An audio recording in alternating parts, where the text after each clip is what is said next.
कृपा करें प्रभु, हम आपके प्यार को, ना ऐसी क्षमता है, ना ऐसा कोई गुण है कि हम ये महसूस कर सके आपकी अपार प्यार। तभी तो कहते हैं करुणा सागर, करुणा सागर है, करुणा प्यार सागर है। जो करुणा का सागर है, उसकी करुणा हमें अगर महसूस हो जाए तो वो आनंद है। प्रभु कृपा करे, हम कोई जड़ बुद्धि से ऊपर उठाए, अपनी सेवा में लगाए। तभी दूसरा दोहा था, जो सेवा तुम दीन है करूं सकल मन लाए, इस सेवक के चित्त में गर्व कभी ना। क्योंकि गर्व आया तो वो गुण राक्षसी गुण, जड़ बुद्धि भी राक्षसी है। जब तक हमारे अंदर दैवी बुद्धि नहीं आएगी, पाप नहीं लेंगे, हम आपकी करुणा, आपके प्यार का एहसास कैसे कर पाएंगे। इसीलिए अभी ये गीता का पाठ चला है, इस समय देख रहा था, इसमें दैवी गुण वालों के बारे में भगवान कृष्ण ने बताया है कि ये दैवी गुण है। जिसके पास दैवी गुण है वो बड़ी संपदा है, उसे ईश्वर के दर्शन भी हो जाएंगे, सतगुरु का प्यार भी महसूस हो जाएगा, सतगुरु के साथ लगन भी लग जाएगी और आनंद और निर्भय रहेगा। जब इन गुणों की कमी हमारे अंदर होती है तो वो हम व्यथित होते हैं। अब वो गुण, उन्हीं गुणों को योगी अपने जीवन में लाने की कोशिश करता है जो दैवी गुण हो। अर्जुन के अंदर दैवी गुण थे, दैवी गुण की वजह से अर्जुन को ईश्वर का एहसास हुआ, रियलाइजेशन हुई और उनकी शक्ति का पता लगा और उनके साथ का और प्यार का उनको एहसास हुआ और उससे वो गदगद हुए। और यही अभी रामायण में भगवान कृष्ण अर्जुन को कहते हैं कि अर्जुन ये तो दैवी गुण थे जो आपके अंदर थे। अब मैं बताता हूँ कि राक्षसी गुण कौन होते हैं जिसमें हम अधिकतर रहते हैं। जैसे जड़ बुद्धि है, अहंकार में रहना है, ये हमको भगवान से दूर रखते हैं। भगवान का जो प्रेम है, नेचुरल जो प्रेम है, उसका हमको एहसास नहीं होने देते। जब दैवी गुण आ जाएंगे तो वो प्रेम का आवाज हो जाता है। यही बात भगवान अर्जुन को बताते हैं। मैं आपको पढ़कर सुनाता हूँ कि आज की गीता का पाठ हमें क्या क्या कहता है कि भगवान अर्जुन को बताते हैं कि दैवी संपदा तो मुक्ति के लिए है और आसुरी संपदा बंधन के लिए मानी गई है। दैवी संपदा हमको मुक्त कर देगी, मुक्त कर लो, हमको काम, क्रोध, लोभ, मोह से मुक्त हो जाएंगे और हमको मुक्ति प्राप्त हो जाएगी। और जो आसुरी गुण है वो काम, क्रोध, लोभ में फंसकर हम बंधन में रहेंगे। ये भगवान अर्जुन आज गीता के पाठ में अंतिम जो हमारे पास आया वो ये है। अर्जुन को आश्वस्त करते हैं कि अर्जुन शोक मत कर, क्योंकि तू दैवी संपदा को प्राप्त हुआ है। हे अर्जुन, इस लोक में भूतों के स्वभाव दो प्रकार के होते हैं। भूत का मतलब पदार्थ, पदार्थों के, जैसे इसमें वो भूत नहीं कराने वाले, इसमें भूतों के स्वभाव का मतलब है पदार्थों के स्वभाव। दो प्रकार के होते हैं, एक तो देवों जैसा और दूसरा असुरों जैसा। उन देवों का स्वभाव विस्तार पूर्वक हमने पहले बतला दिया है। अब असुरों के स्वभाव को भी विस्तार पूर्वक मेरे से सुनो। क्योंकि हम जो प्राणी है अधिकतर असुरों के स्वभाव में रहते हैं, इसलिए हमको ईश्वर का प्रेम और ईश्वर के दर्शन और ईश्वर का आभास और ईश्वर पर विश्वास नहीं होता। वो जो कारण है क्योंकि हम आसुरी स्वभाव में रहते हैं। ऐसे तो हम क्या लेते हैं भगत है जी हम वो करें, लेकिन हमारा स्वभाव अधिकतर आसुरी रहता है, जिस वजह से हम भगवान के नजदीक नहीं पहुंचते हैं। अब भगवान कृष्ण अर्जुन को बताते हैं कि आपके आसुरी स्वभाव कौन से हैं। यह कहकर भगवान ने अर्जुन को असुरों का स्वभाव विस्तार पूर्वक बतलाया।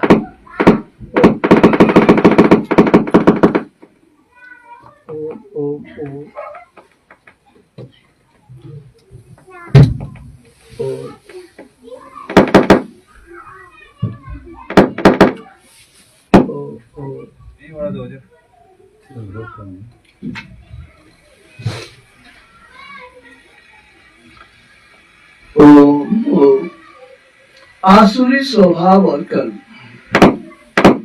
आसुरी स्वभाव वाले मनुष्य कर्तव्य कार्यों में प्रवृत्त होने को और अकर्तव्य कार्यों में निवृत्त होने को भी नहीं जानते।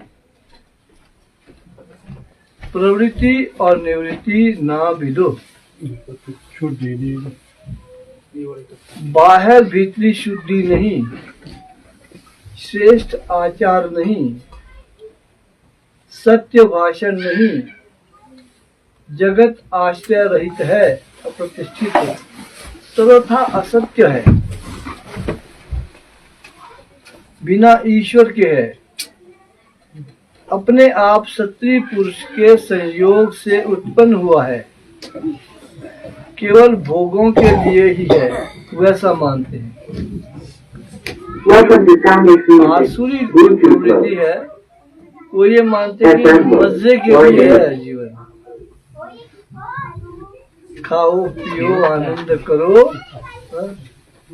जो शास्त्री लोग कहते हैं ना, यावत जीवेत सुखम जीवेत, कुछ ऐसा कहते हैं, मुझे संस्कृत नहीं आती है। ऋणम कृत्वा घृतम पीवेत, के जब तक जियो मजे से जियो, चाहे कर्ज लग जाता है घी तब भी पियो।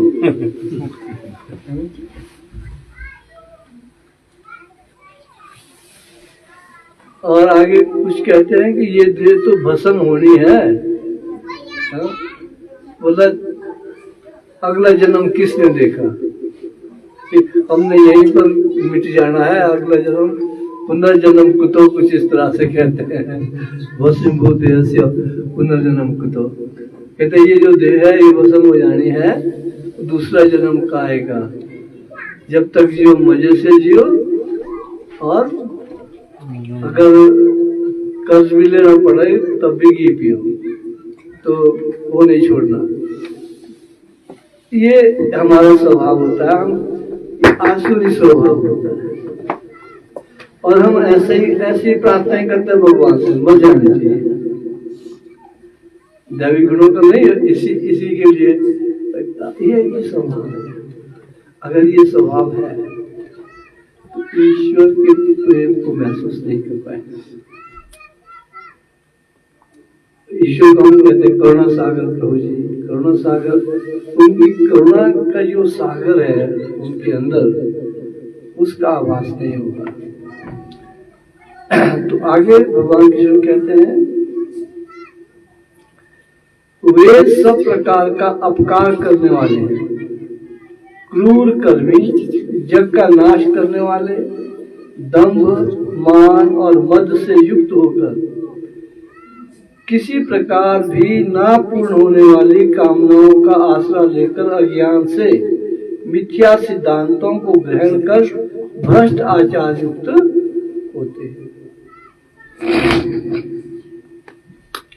मरण पर्यंत रहने वाली अनंत चिंताओं का आश्रय किए हुए और विषय भोगों में तत्पर हुए एवं इतना मात्र ही आनंद ऐसा मानने वाले हैं।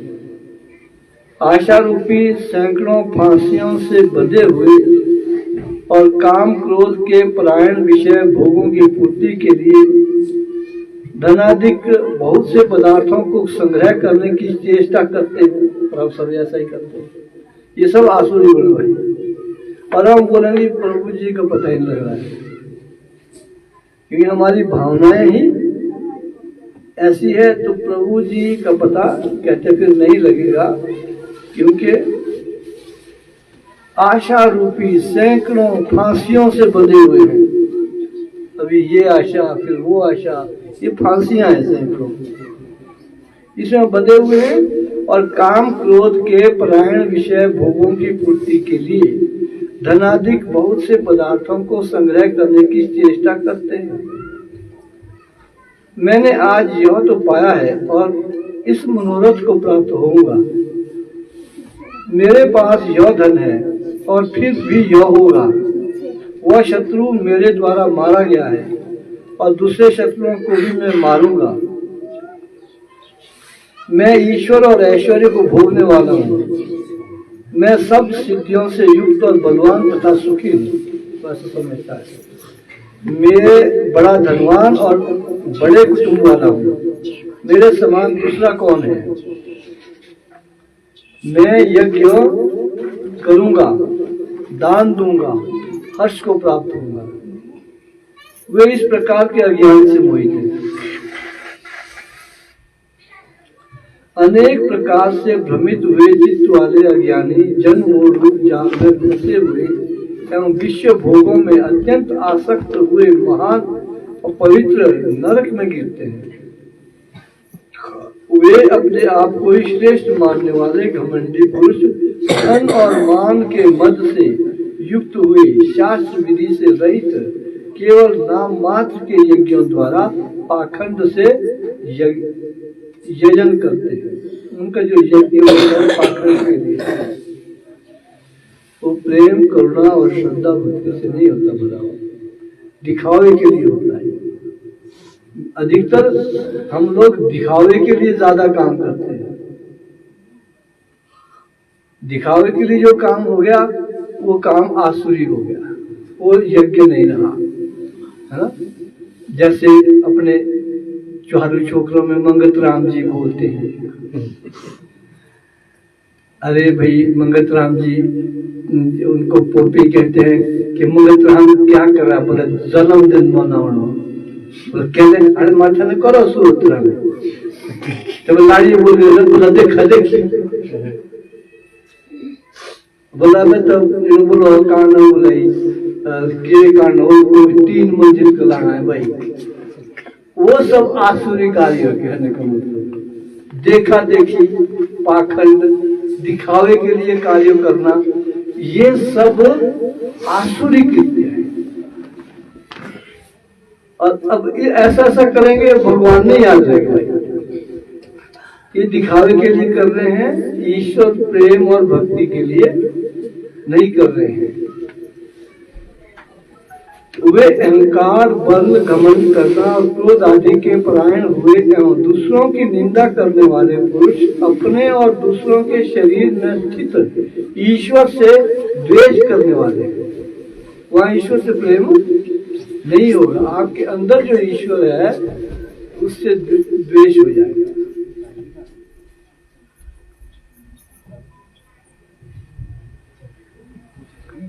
उन द्वेष करने वाले पापाचारी और क्रूर कर्मी नर आदमी को मैं संसार में बारंबार आसुरी योनियों में ही गिराता। फिर ऐसी जैसी वृत्ति होगी ना, अंतमति सो गति, आखिर में भी यही रहना कि मेरे को जाने दो, मैं बड़ा भारी इज्जत वाला हूँ, मेरे पास बहुत पैसा है, मैं बहुत बड़े पद पर हूँ, लोग मुझको समझें। और ये वृत्ति रहेगी तो अगली बार में जन्म फिर उन्हीं वृत्तियों के आधार पर होगा। गुरु भी वृत्ति के आधार पर मिलते हैं। उसके बाद उस योनि में जो जाते हैं, जब वो गुरु ढूंढेंगे ना, तो फिर वही ढूंढेंगे कि जनाब कोई ऐसा मंत्र दे दो 10 लाख रुपए महीने के आ जाए, सभी इसी में तो सब गए। फिर पत्नी भी जाएगी, जनाब को ऐसा मंत्र दे दो कि ये जो पति है ये मेरे काबू में आ जाए, इसको मैं चूड़ से पकड़ूंगा तो ऊपर उठेगी, चूड़ी को थोड़ा कौन तो नहीं हो चला, कुछ ऐसा वशीकरण मंत्र चला दो। तो गुरु भी वैसे ढूंढेंगे, वैसे गुरु की तलाश में जाएंगे, है ना। हमारे पास एक महिला आ गई, उनके अपने पति से नहीं बनती थी, है ना। तो मुझे पे जाएगा, कोई आ गया नीचे हरियाणा की तरफ से, है ना।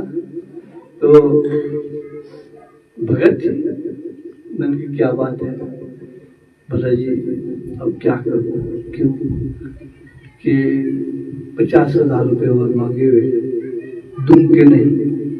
बोला क्यों? बोला यहाँ पर आया था, फिर मेरे पास लॉकेट जंतर दे गया था, बोला ये मालिक मेरी सुनता नहीं था, तो मैंने सोचा ये सुनेगा मेरी, तो मैंने उसको पूछ लिया, 40,000 मरवा दिए। बोले वो तो मेरे पास थे। क्यों? गुरु भी वैसे ढूंढेगा ना जैसे भगवान काम ठीक भगत प्रभु जी की।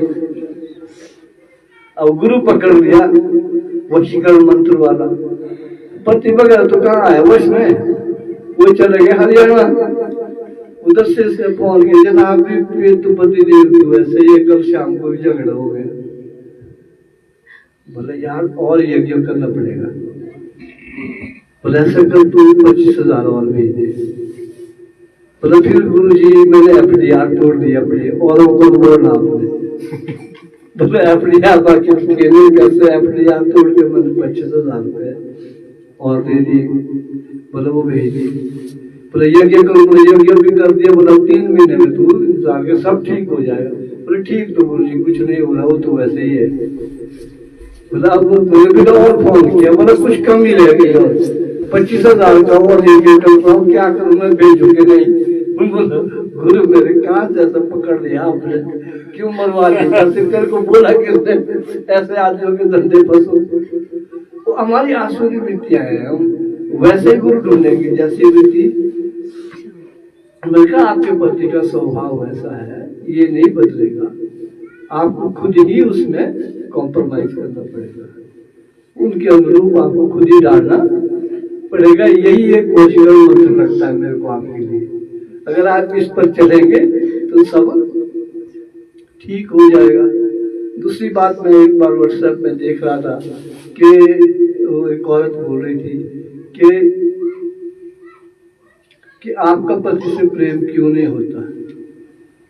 पत्नी बोलते कि इसलिए नहीं होता कि पत्नी जो है ना जीतना चाहते हर बात को पति से, इसमें भी जीत अपनी बात में, वो ऊपर ही रखनी चाहिए अपनी बात, ऊपर ही रखनी चाहिए। बोला हारना सीखो। बोला जब हार जाएगी तो सब ठीक हो जाएगा। बोला हारने को बोला पत्नी तैयार नहीं, बस मेरी बात ऊपर रहे, मेरी बात ऊपर रहे, मेरी बात सच्ची है, तो इस प्रकार से नहीं होगा। और एक बार हार जाओ तो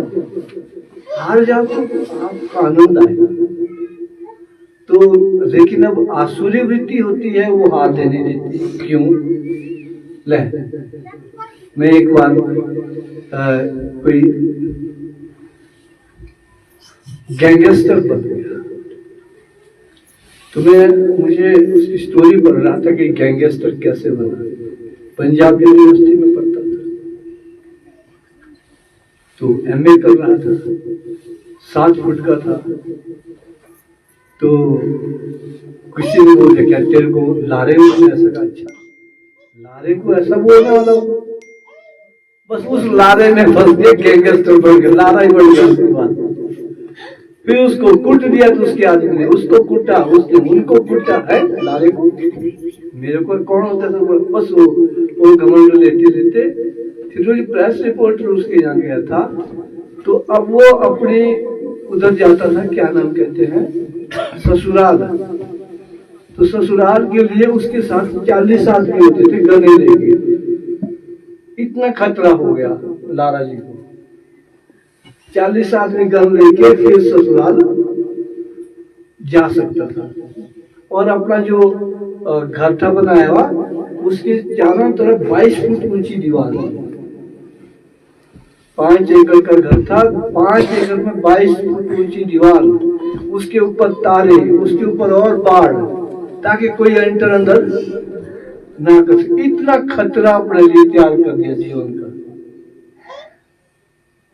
और पत्नी को मिलने के लिए वहां भी पहरेदार रखे 4-5 पत्नी के पास, कोई इसको तो मार दे। तो कहने का मतलब भगवान कहाँ मिलेगा। और एक छोटी सी बात, चल इतने आबजवान हो गया, चल लाले को बोला है, वो लाले को ऐसा बोलने वाला। इसी बात पर जो है लाले का लाला चल पड़ा, बोला अब परिहार क्या करे, अब यहाँ पहुंच गए, ठीक ठाक थे। बोला गैंगस्टर है, कई केस चले गए, कई केसों में मिसिस को भी बुलाया जाता है, प्रेग्नेंट होती है तब भी प्रेग्नेंट वाइफ को ले जाना पड़ता है, और ले जाने के लिए भी अपने चारों तरफ से गन मैन रखने पड़ते हैं। तो ऐसी स्थिति में हम पहुंच जाते हैं जब हमारी वृत्ति आसुरी हो जाती है। इसलिए एक छोटा सा है, अच्छा लाले को ऐसे कहा, तो कहने का मतलब है कि कहीं से भी हमारे जीवन का रास्ता गलत हो जाएगा, फिर वहां पता नहीं लगता कि कहां से हम मुड़ गए। तो ये हम सौभाग्यशाली हैं, हमारा रास्ता बिल्कुल ठीक है, और इन्हीं बातों को रोज रोज समझाया जाता है कि कहां से हमने बचना है, कहां हमने हारना है, कहां हमने जीतना है। लगता है आज के बाद सारी पत्नियां अपने पति से हारना शुरू कर देंगी, आप ही जीते हुए। परसों सुबह मैं भी अपनी पत्नी से तर्क कर रहा था, एक दो वहाँ श्रद्धा भी शायद लेकिन मैं पत्नी जीतना चाहती थी तर्क में। फिर आखिर मैंने कहा क्या जाए, मैंने कहा ऐसा है मेरा तर्क में आपसे कोई नहीं जीत सकता। जब आप बातें करते कौन जीतेगा आपसे, बताइए, आपसे तो हार ही जाएंगे, आप तो तर्क में बहुत महान है, बस तब संतुष्ट हो गए, झगड़ा खत्म। और ये तो बड़े प्यार की बात है, बातों में आपसे कोई जीत ही नहीं सकता, ये गारंटी है। तो हम हार गए तो चुप हो गए। तो देखो हारने से या तो पति हार जाए या पत्नी हार जाए, मैं ये कहता पत्नियों को हारना पड़ता है ना। और इस बात को लीला जी तो रोज ही देखती है, ये वही होती है हमारे पास कि हार और जीत की लड़ाई चल पड़ी गुरु जी और गुरु माता के बीच। अब देखते हैं कौन जीतता है कौन हारता है। तो अगर हार गए ना तो समझो आप जीत गए। हमको हारना आना चाहिए। तो आज के सत्संग में अगर हम इतना भी सीख लें कि हमको हारना आना चाहिए, तो समझो ज्योतिलाल जी का हम पर बड़ा उपकार हो गया यहाँ पर इस आश्रम के आने का। और ये नया मंदिर बना है, और नया जो ये क्या नाम कहते हैं अपना हॉल बना है, इसका हम यही चाहते हैं कि ये हमको ये सिखा रहा है कि हम जीतना छोड़ दें, हारना सीख जाएंगे, तो वो भी एक दैवी गुण है, तो आसुरी गुण नहीं है। अगर ये दैवी गुण आ गया, हमारा ईश्वर के साथ प्रेम का जो रास्ता प्रशस्त हो जाएगा। बोल सच्चिदानंद महाप्रभु श्री राम।